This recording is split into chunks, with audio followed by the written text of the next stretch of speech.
Sous les palmiers, les dons de sang. Cette semaine au centre commercial de Rosny 2, les passants ont participé à la collecte de sang. À Rosny 2, il y a quand même jusqu'à 50 ou 80 000 personnes qui défilent tous les jours. Ils passent peut-être pas tous ici, mais sur la quantité, il y a toujours des gens qui nous rencontrent et qui sont contents de pouvoir donner leur sang, ou même de demander des renseignements sur le don du sang, comment ça se passe, etc. Les gens ne savent pas les âges, ils ne savent pas s'il faut être à jeun. En fait, je crois qu'ils ont aussi un petit peu peur de la piqûre. 70 donneurs le premier jour, c'est plus que les prévisions, mais ce n'est jamais assez.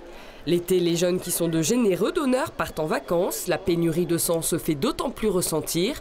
En Ile-de-France, il faudrait recevoir 1500 dons par jour, mais on atteint difficilement les 1000 donneurs.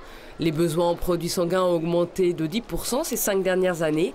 Alors l'association de dons du sang renseigne et sollicite les passants l'après-midi. Des fois, on a des opérations où il y a beaucoup de flux et c'est très difficile de pouvoir placer un stand dans le centre.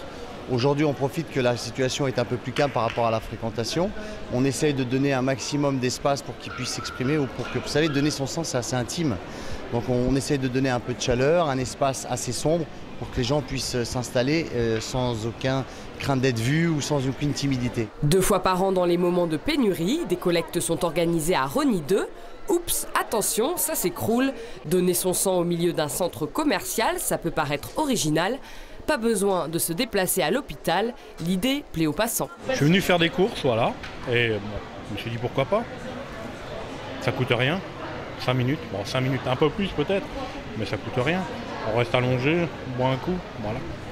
Et ça peut sauver des vies. Pas besoin d'être à jeun pour donner son sang, mais quelques critères toutefois. Il faut avoir entre 18 et 65 ans, pas plus de 60 ans pour faire le premier don, peser plus de 50 kg et être en bonne santé. Voilà. Ne pas avoir voyagé dans un pays où il y a le paludisme, ne pas avoir fait de piercing et de tatouage récents, ne pas avoir pris de risques avec les maladies sexuellement transmissibles. Première étape au stand d'inscription administrative, il faut être muni d'une pièce d'identité.